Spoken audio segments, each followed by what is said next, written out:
Bienvenue dans cette nouvelle analyse. Alors aujourd'hui, on va plonger dans un texte acidique de 1965 qui est assez fascinant. Oui, et il s'attaque à une question, je pense, fondamentale. Absolument. La question c'est comment on fait comment on fait pour briser ses propres murs quand on a l'impression d'être complètement bloqué. Et la source de tout ça, c'est un passage de la Torah, Va-Era. Exactement. Et ça commence avec un détail qui, à première vue, semble presque anecdotique. Il faut imaginer le contexte. Oui, imaginez la scène. On est en plein drame de la sortie d'Égypte. C'est tendu, les plaies et les négociations entre Moshe et Pharaon. Un vrai thriller. C'est ça. Et tout d'un coup, le texte fait une pause. Hop, il s'arrête. Pour nous donner quoi? Et la généalogie de Moshe et Aaron. Et, encore plus étrange, il insiste sur leurs âges. Moshe avait 80 ans et Aaron 93 ans quand ils ont parlé à Pharaon. Et la question est évidente. Bah oui. Pourquoi? Pourquoi ce détail-là, à ce moment précis? C'est comme si sans ces 80 ans, tout était voué à l'échec. Quel est le secret de ce chiffre? C'est une excellente question parce que ça nous force à regarder au-delà du chiffre.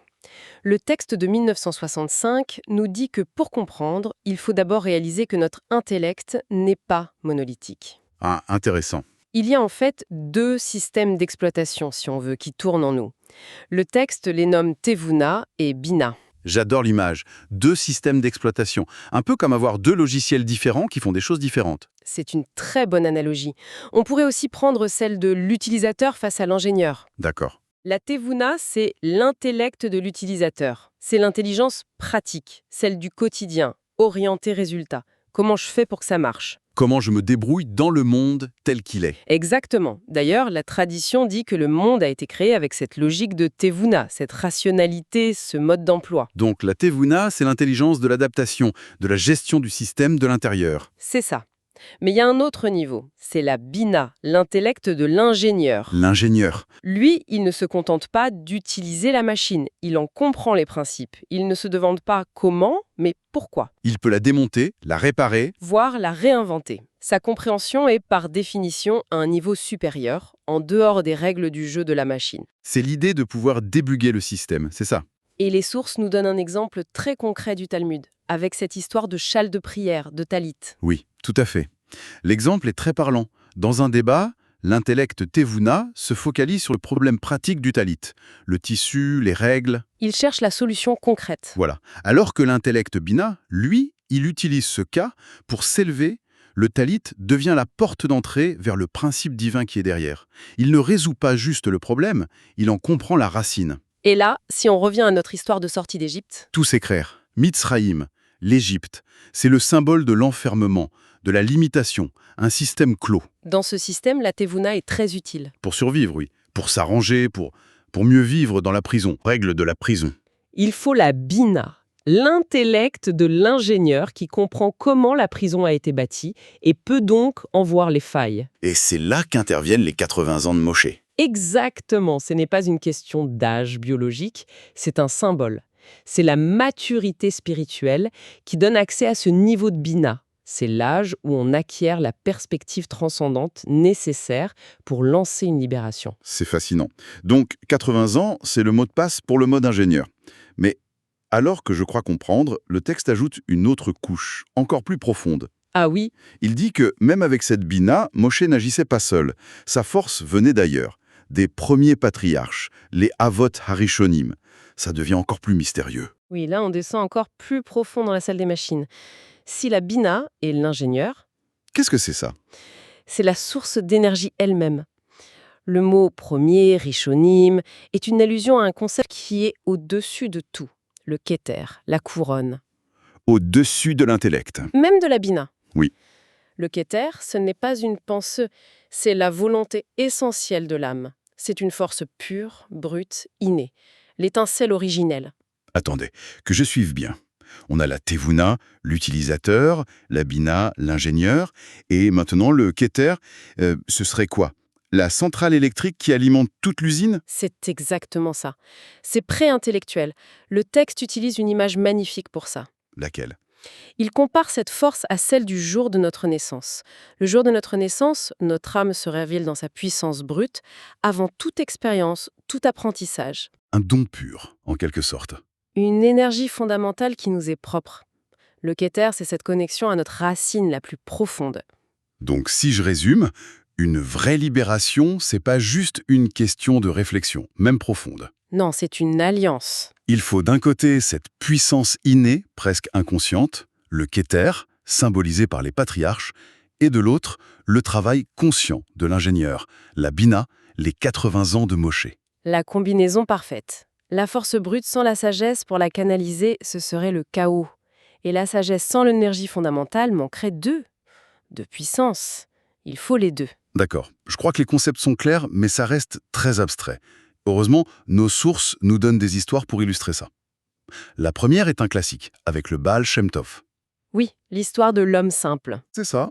Un paysan, dans un champ, c'est l'heure de la prière, mais il est illettré, il ne connaît rien, ne sait pas lire, il est complètement désespéré.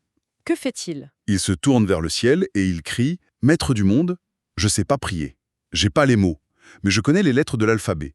Alors, je vais te les donner une par une, et toi, tu les assembleras pour faire les plus belles prières. » C'est magnifique. Et il se met à réciter avec une ferveur incroyable. Aleph, Bet, Jimel, le Baal Shem Tov a dit plus tard que cette prière avait percé tous les cieux. C'est l'illustration parfaite de la puissance du Keter.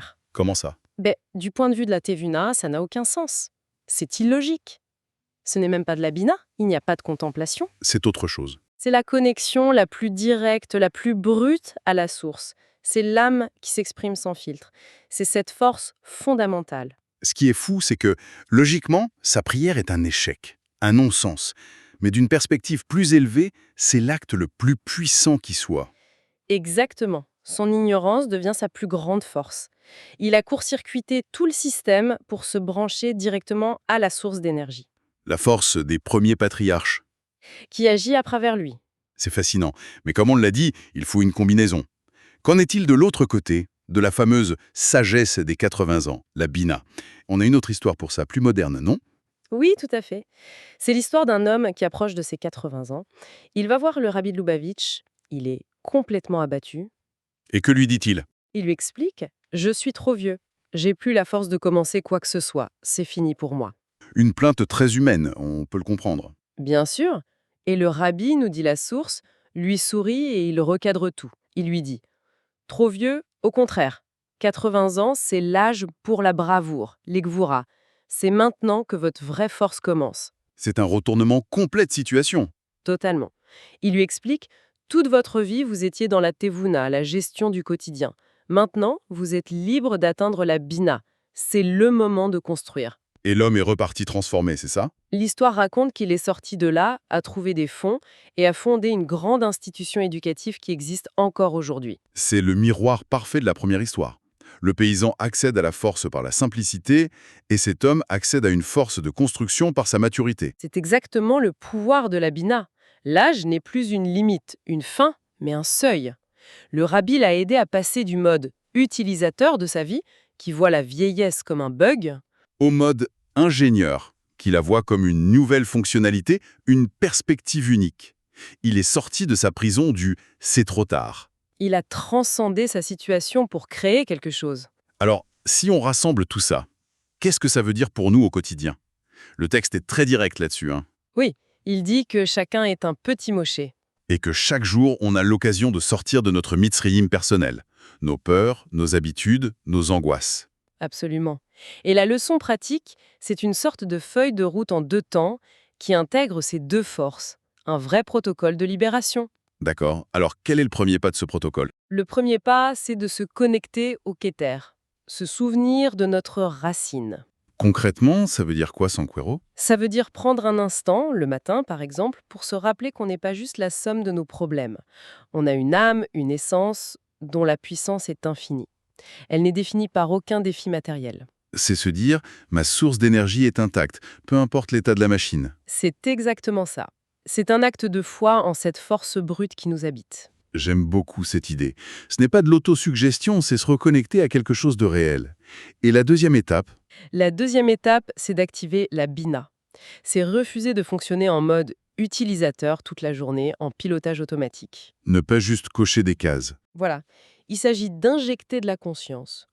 consacrer un moment à la contemplation, à la bina, sur la valeur de ce qu'on fait.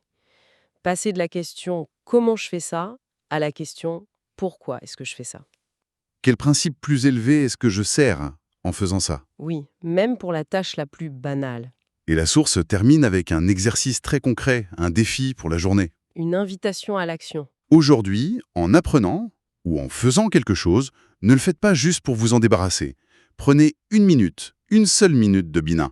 Et le texte nous invite à nous demander quelle est la vérité divine qui se cache ici. Et l'affirmation est très forte. Elle dit que cette simple minute de recul nous donne accès à la force des 80 ans, le pouvoir de voir au-delà du mur. Et pour prolonger un peu la réflexion, il y a une idée qui se dégage de tout ça.